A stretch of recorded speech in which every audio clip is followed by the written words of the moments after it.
Apparently, there was a big fire at Company HCL. When I heard the news, it felt like I had been hit on the head with a hammer because that's where my husband works. I hoped he was okay.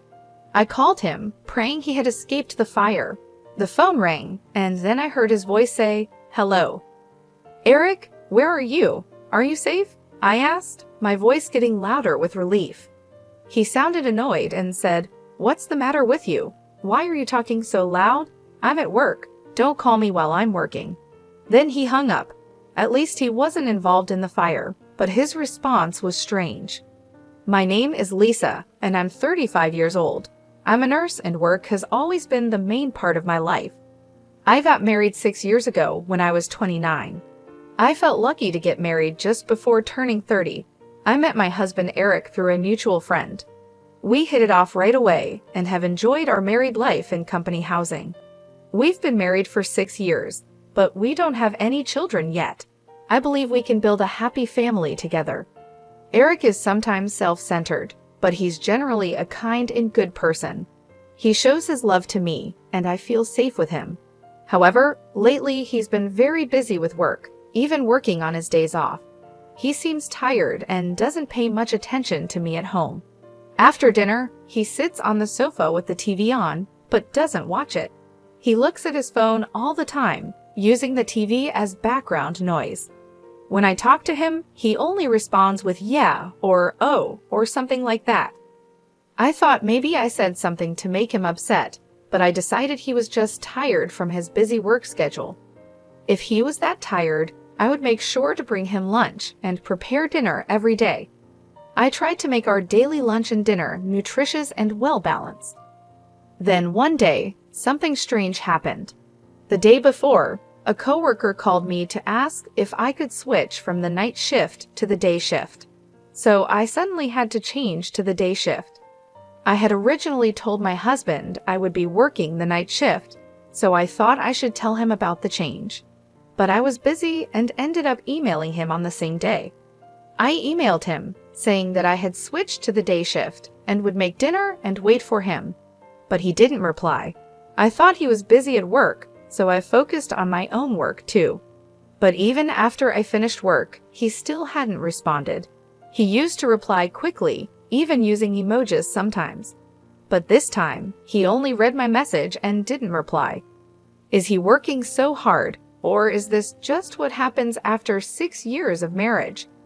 Feeling a little sad, I went to the supermarket on my way home from work to buy some ingredients because I decided to cook a nutritious dinner for him again. It was very cold that day, so I decided to make a one-pot dish. I cut up the ingredients and waited for him to come home so I could start cooking right away. But no matter how long I waited, he never came home.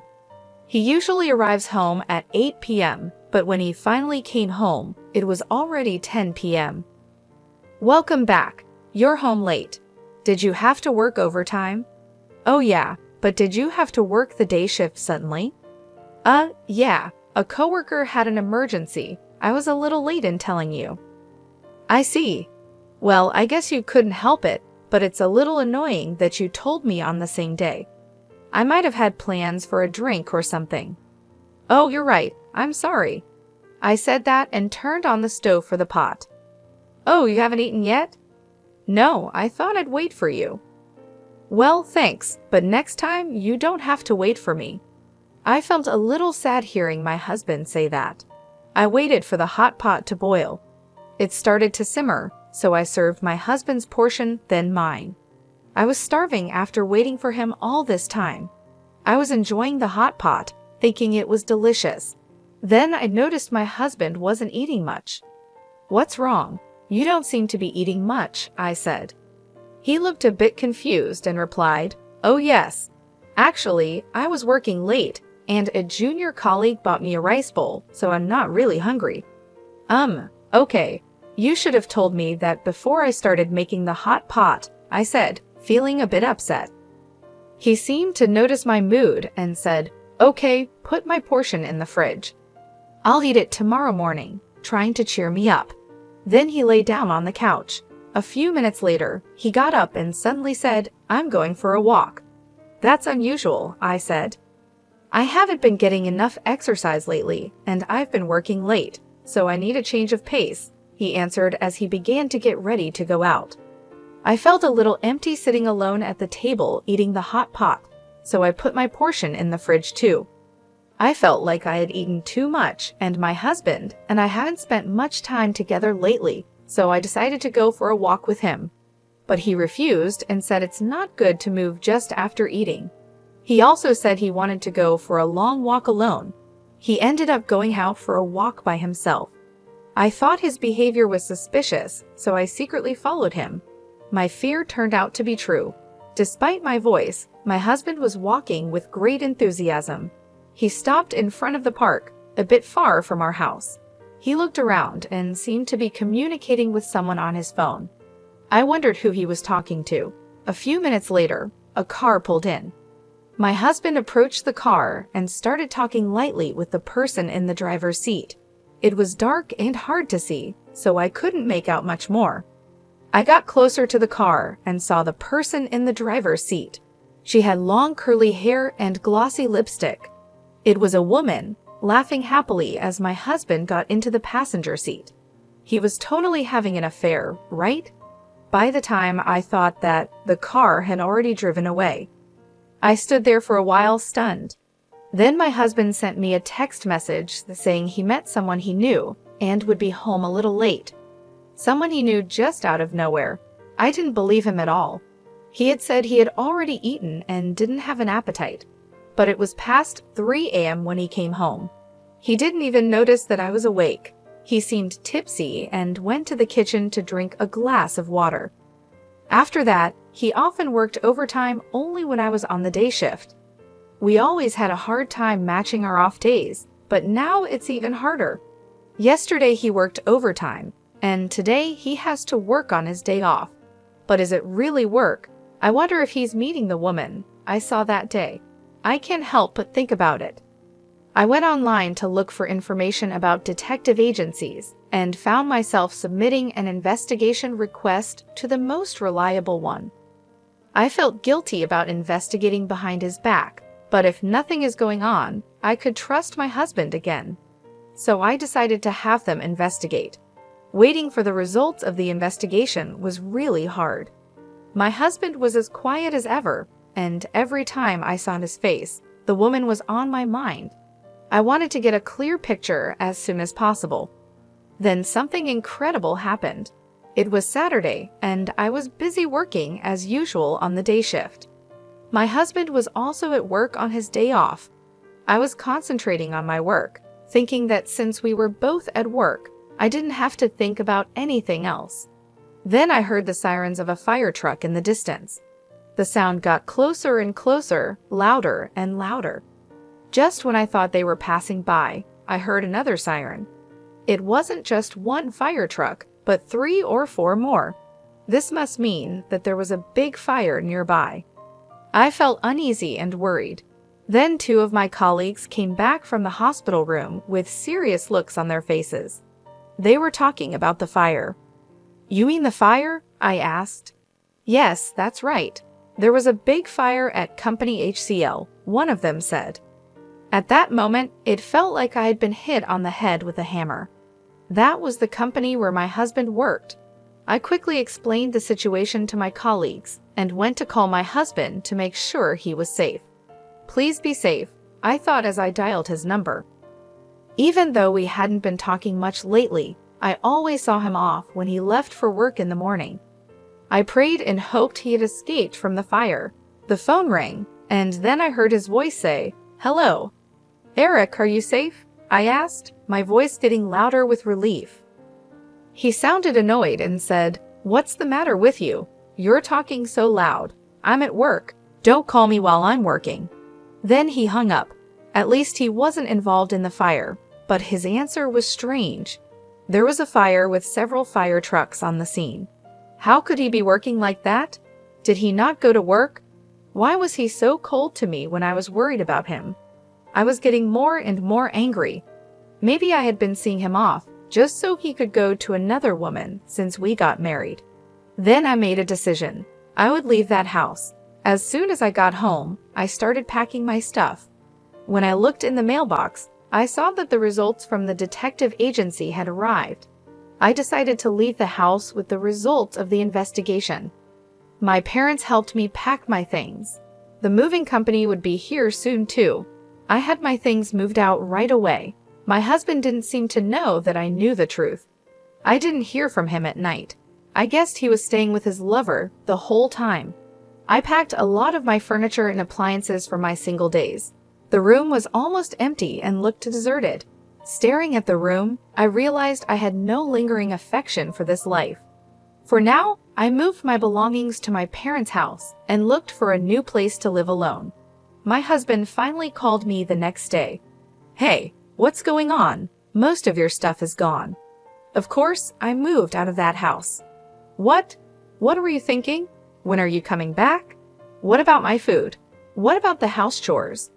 I was in shock. After all this, that's all you think about when it comes to me? While talking to him, I remembered the fire at his company. This guy was with his affair partner instead of going to work. Anger welled up in me.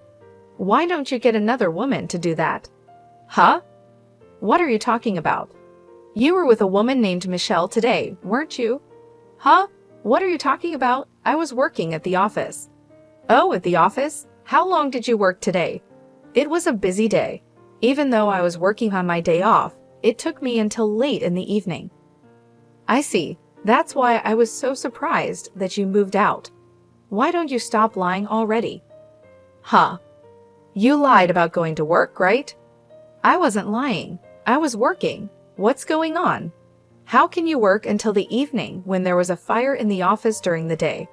Huh? When I called you during the day, several fire trucks were dispatched to your company. They were there to put out a fire that broke out at your office. That's why I called you. I wanted to know if you were okay. You told me not to call you at work, and you talked like there was no fire. Well, he started to say. And I have evidence of the affair from a detective agency. There's no way for you to get away with this. You have to go through my lawyer from now on. I'll make sure I get the alimony. Oh no, he said, repeatedly begging for my forgiveness and apologizing to me. But I no longer had any affection for him. I'm sorry, but there's no way to fix this. I'm hanging up now. Wait, he pleaded. I went to my lawyer and demanded a divorce and alimony from him. The divorce was finalized, and he couldn't get away with it because of all the evidence. My husband and his affair partner had to pay me a reasonable amount of alimony. It turned out that my husband's partner was a junior colleague at the same workplace. The news of their affair spread through the company quickly. Having an affair when the company was dealing with a fire caused a lot of negativity among their colleagues. My husband and his affair partner are now getting cold stares from everyone around them, and they feel very ashamed of themselves. They really deserve it. Meanwhile, I moved into my new place and started to rebuild my life. My parents were incredibly supportive during this tough time. They helped me pack up my things and settle into my new home. It wasn't easy, but I felt a sense of relief being away from the toxic environment I had been living in. I focused on my job and took on more shifts at the hospital. My colleagues noticed that I was quieter than usual, but they respected my need for space. Slowly, I started to feel more like myself again. I even picked up a new hobby, gardening. It was therapeutic to nurture something and watch it grow. 2 weeks later, I received a letter from my ex-husband.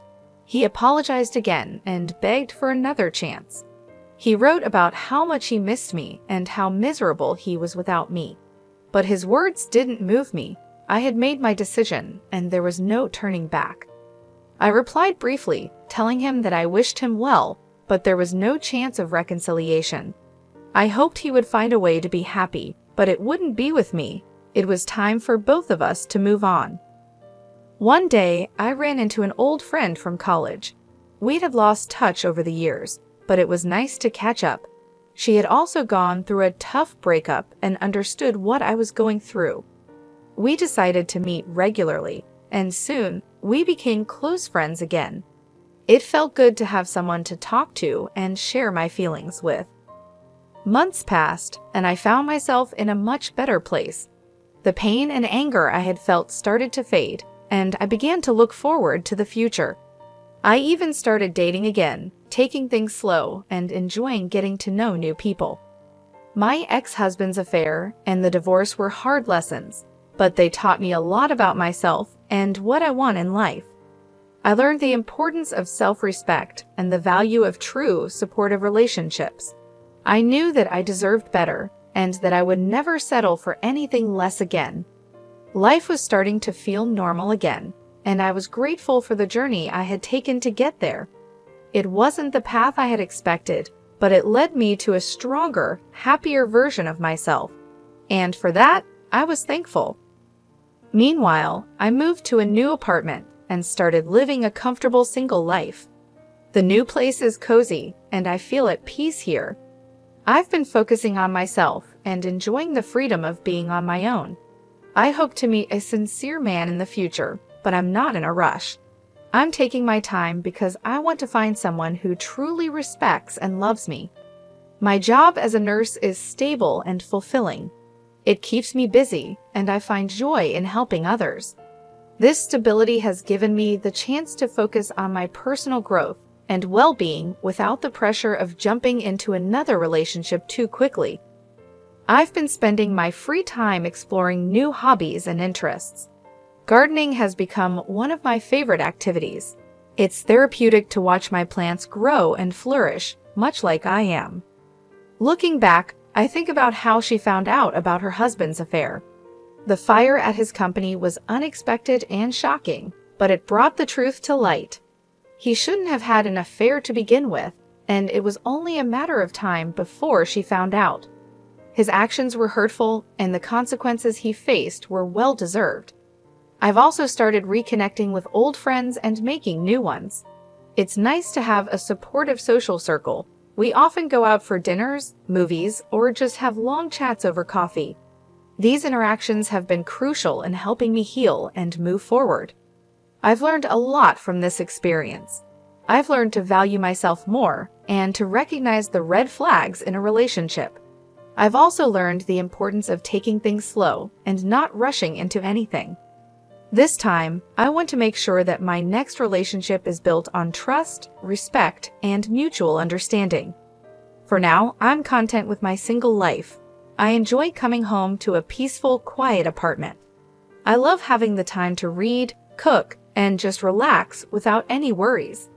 My evenings are often spent with a good book or a movie, and sometimes I treat myself to a nice homemade meal or a dessert.